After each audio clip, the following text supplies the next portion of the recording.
salaamaaleykum ñu ngi leen di ziare mbokk internet yi topp chaîne bi di Révélation TV di ñaan rek bu fekkee ne abonné ko ci chaîne bi nga daal di abonné partagé lii di vidéo bi activé cloche de notification bi bu fekkee ne aussi da ngay tomb dog di tombé ci chaîne bi yàpp leen ne Rewmi Sport fa la ñuy joxe ay information yu tàng yi fii donc c'est pour lii di ay interview ay conférence de presse wala boog suñu ñëw donc joxe suñu xalaat ci par rapport ak les informations yi passé depuis Rewmi Sport kon bu leen di jaawale ñaari chaînes yi c'est important mais lépp donc c'est la même famille.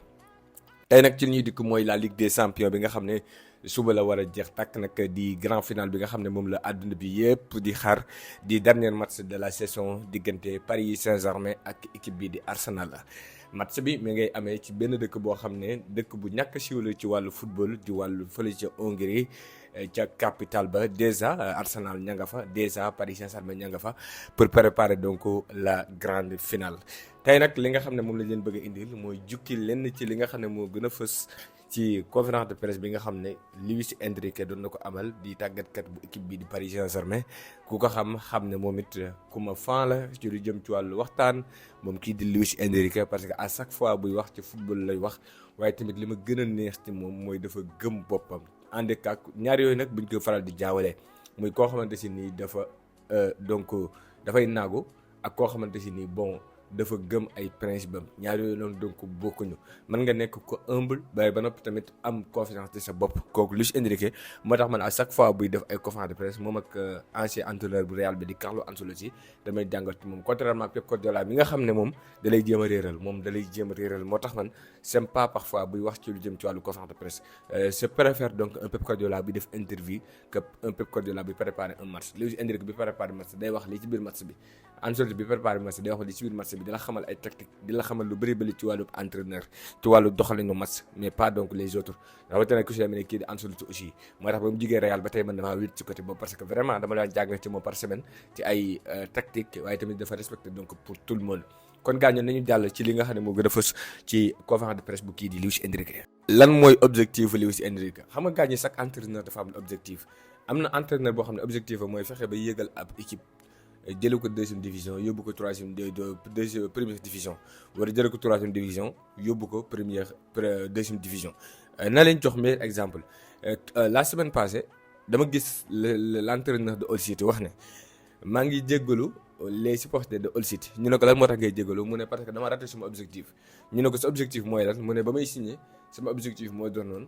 indi leen téye leen ñu bañ a wàcc ci deuxième division troisième division te fi ñu doon équipe bi indi naa ko première division maanaam objectif am dafa def au delà que li nga xam ne moom lañ ko doon xaar ndaxte yéen a ngi fàttali ko daaw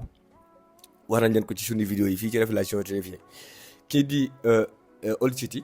ba ñuy nommé coach bi ni coach équipe bi da doon waaj a wàcc troisième division moom mu ñëw pour chauffer leen c'est que bi muy ñëw li ñu ko waxoon mooy fexeel ba équipe bi du wàcc troisième division non seulement fexe na ba équipe bi wàccul troisième division mais dafa def au delà donc li nga xam ne mooy attente yi maanaam fexe na sax ba yóbbu leen li nga xam ne moom mooy première ligue donc Luis Enrique moom objectif am mooy lan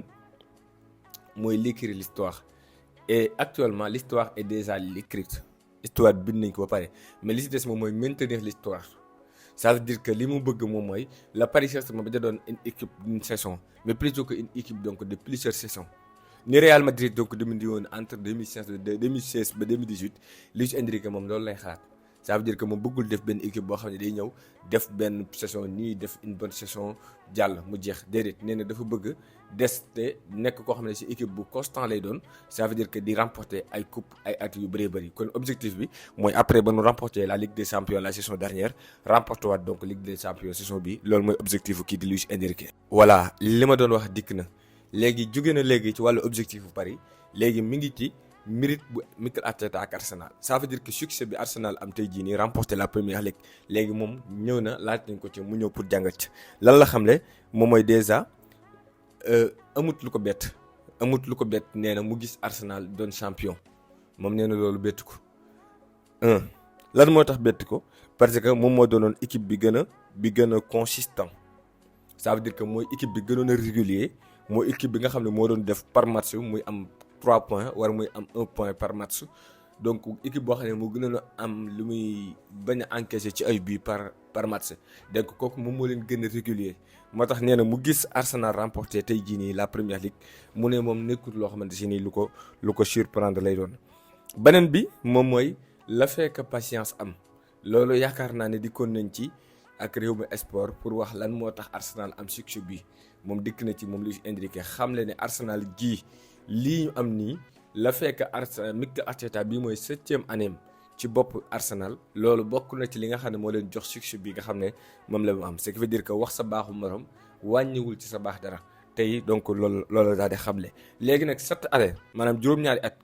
ab tàggatkat bu ko def ci bopp équipe lan mooy am léegi da ngay xam léegi ban équipe la formé ça veut dire que léegi li tax moom Arsenal remporté la première ligue bettu ko muy juróom-ñaari at Mikel Arteta nekk ci bopp bi dafay xam léegi équipe bi muy formé nii ba xam est-ce que équipe bi mën naa remporter la première ligue moo tax tey jii nii bi mu gisee Arsenal doon champion de la première ligue pour la première fois période de 23 ans nekkul loo xamante si ni lu ko surprendre la moom kii di Luis Enrique. mais Luis dikkaat na ci succès bi Paris am ça veut dire que Paris tey jii nii li ko tax mu arrivé là où fi ñu nekk jamono ji ñu toll nii premièrement mu ne 8 matchs yi nga xamante ne amoon nañ ko en poule ci 8 matchs yi ci la ñu xam ne Paris bii ne am na potentiel et pourtant Paris dafa jaari ji Barras pour mën a ñëw ci 16e ci 8e de finale yi mais nee na ci 8 matchs yooyu noonu ci la xam ne Paris gii nii mën nañoo arrivé waat fi ñu arrivé woon daaw ça veut dire que xam ne kon équipe bi dañoo fatigué kese mais talent bi mi ngi fii kon dañ koy jëlee dañuy dem donc ba final te dañuy chercher donc pour gagner suñu 2e trophée kon moom comprendre na ne Luis Enrique comprendre na ne Paris dem na Barras mais Paris mën na arrivé tey fi nga xam ne ci la ñu nekk. équipe bi dafay nangoo souffert xam nga Paris sincèrement équipe la boo xam ne si dafa bëri ay li nga xam ne si moom mooy vigilance ça veut dire que moom xar kanam yorul benn xar kanam Paris loo ko woo ci football mu wuyu su la ci. Paris match bi bu ñëwoon mu laaj intensité Paris indi la intensité match bi bu ñëwoon mu laaj contre attaque Paris indi la contre attaque match bu ñëwoon mu laaj li nga xam ne moom mooy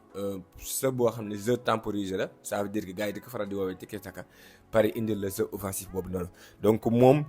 nee na équipe bii nii pour moom équipe bu histoire la ça veut dire que équipe la boo xamante ne bind na ci histoire ci li nga xam ne moom mooy génération te nee na loolu nekkatul lu ñuy oublier maanaam nekkatul lu ñuy fàtte. Lewis ñu daal di koy laaj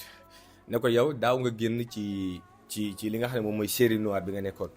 muy Paris Saint-Germain ci cette histoire mosu ñoo gagné Ligue des Champions léegi yow fi nga nekkoon daaw nga la Arsenal nekk ren ça veut dire que Arsenal moom it daa bëgg a bokk ci équipe yi nga xam ne dañuy bind histoire ci wàllu Ligue des Champions est-ce que jàpp nga ne motivation boobu noonu du tax Arsenal tey demee nar a dal ci seen kaw lan la xam le mooy d'accord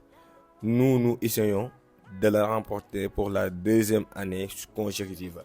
d'accord Arsenal dañoo ñëw pour remporter ñoom pour seen première mais ñun li ñu bëgg moom mooy remporter ñun suñu ñaareel bi yoon yu tegaloo kon ñun it am nañ li nga xam ne moom mooy moo ñu motiver mu ne pour motivation bi ci puissante ça veut dire que am doole gi Arsenal am doole ci match bi pour mën a ñëw pour seet seen première jàpp nañu ne ñun ñoo leen gën a am doole ci côté boobu noonu parce que ñun gañal nañ daaw mais taxut ñu doyal mooy li mu wax sànq rek dañoo soxla li nga xam ne moom mooy constant ci compétition bi mooy di ko gagné 5 fois yu nekk ñu ne 3 fois yi PSG moo ko gagné objectif pour équipe bi di Paris Saint-Germain bu Luis Enrique loolu. Luis Enrique dikkaat ci plan bi nga xam ne moom la ñuy xaar ci équipe bi di Paris pour que mu contrer cette équipe d'Arsenal ça veut dire que plan pour contrer Arsenal. la moo xam ne mooy club anglais yi ñu bëri ñoo bokk nañuy jouer club anglais yi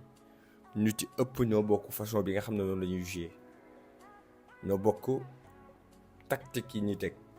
léegi nag Paris da leen di pressé ça veut dire que Paris day jéem a bañ leen a may fu ñuy noyyee donc boo leen pressé rek parfois mën nga am ci ñoom dara mais boo reculer rek bañ a pressé parfois donc dañ lay gaañ.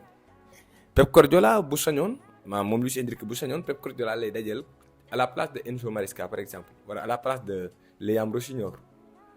maanaam Chelsea gi Paris am ci yoon bi Paris nee na bu sañoon City lay am. pourquoi Paris choisir City que ki nga xamante si ni moom mooy Chelsea parce que City ak Arsenal dañoo bokk nu ñuy jouer ça veut dire que City moom teg bal bi jeu de position la gën a favoriser que li nga xam ne mooy football rapide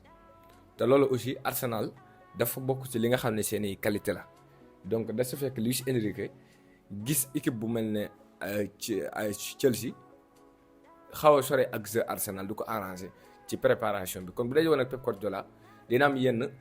tactique yu muy mën a teg tey jii nii pour que ko mën a contrer que Mikel Arteta ci daje gi bu daje ak équipe bii di waa Chelsea.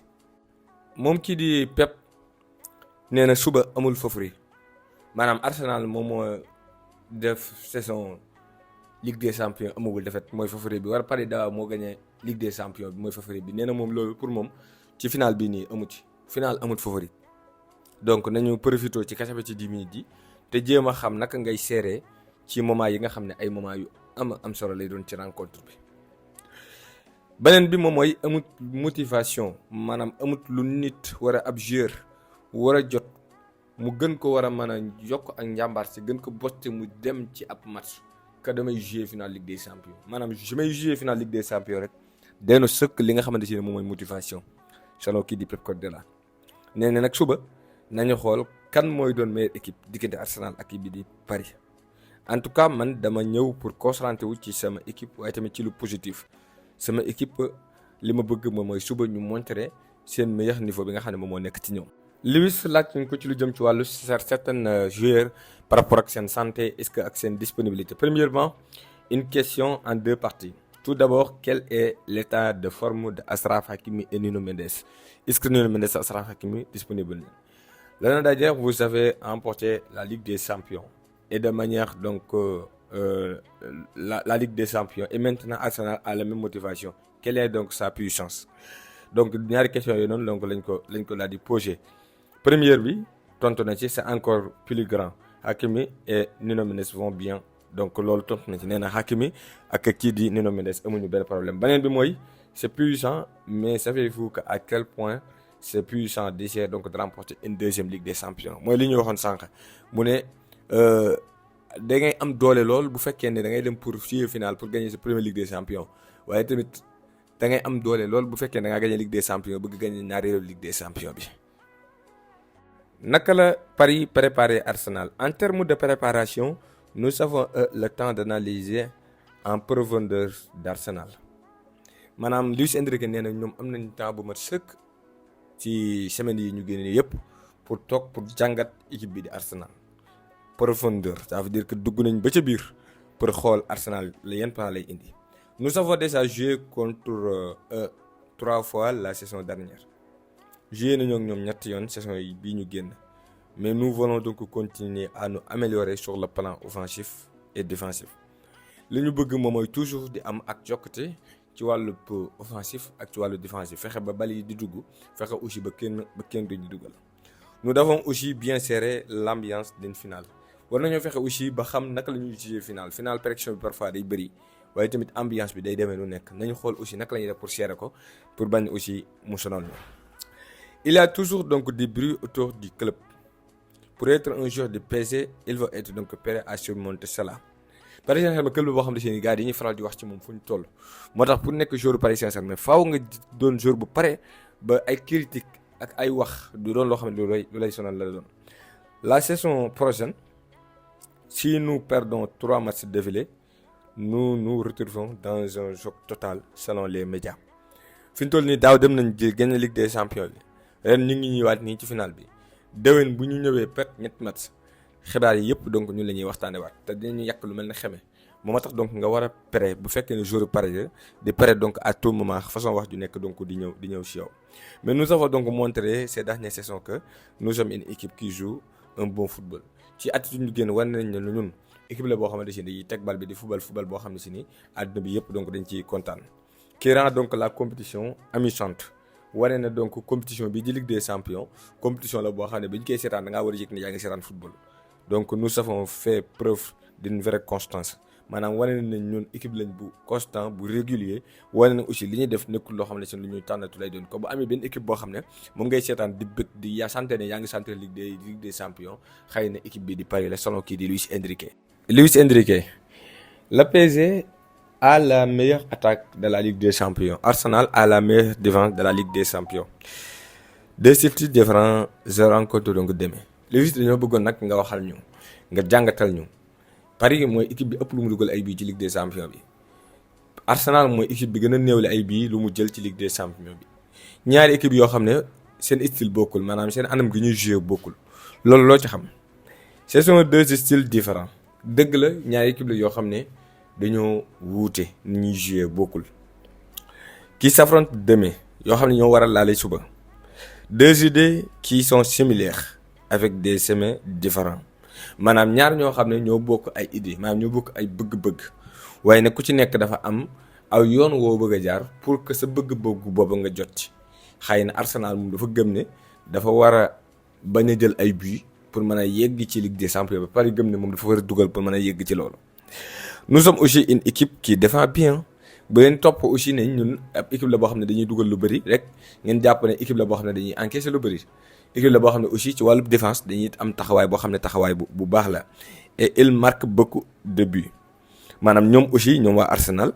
ñoom it bu leen jàpp ne aussi ñoom it dañuy bañ ci encaisser lu bëri rek ils sont nuls en attaque dañuy marqué aussi ay buts yu bëri kon deux styles la yu bokkul ku ci nekk daa am aw yoon woo war a jaar pour mën a am sa objectif muy jëli di Ligue des Champions bi mais n'empêche aussi ñaari équipe bi kii moo dàq dugal kii moo dàq défendre mais ki dàq dugal aussi mi ngi défendre lu baax ki dàq défendre aussi mi ngi dugal ay buts yoo xam ne ay buts yu baax la. Luis Enrique nee na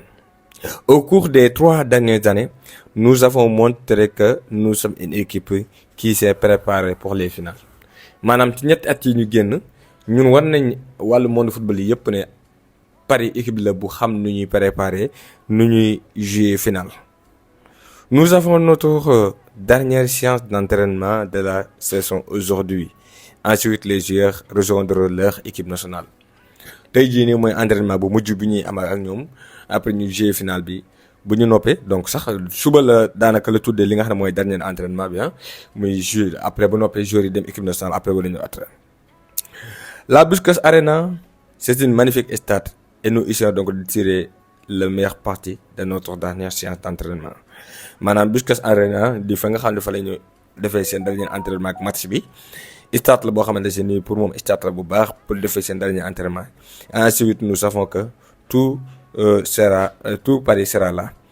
Tant de fans de Paris en France à travers donc le monde soutiendront donc l'équipe et donc nous essayons de donner le maximum maanaam ña nekk sa capitale bi di Paris ñu ngi topp équipe bi di xool naka lañ leen def pour jàppale leen pour équipe bi dem au sommet remporter deuxième Ligue des Champions waaye tamit bépp supporter bu nekk ci àdduna bi mi ngi xool ban taxawaay lay am pour que équipe bi di Paris daal di remporter li nga xam ne moom mooy une deuxième Ligue des Champions. gaa ñi lii moo doonoon li leen indiloon te mu gënoon a donc yemb ci conférence de presse bu kii di Luis Enrique te di leen jox dig daje ba ci kanam toujours ak Révélation TV woy leen toujours abonné te ngeen partager lii di vidéo bi c'est important.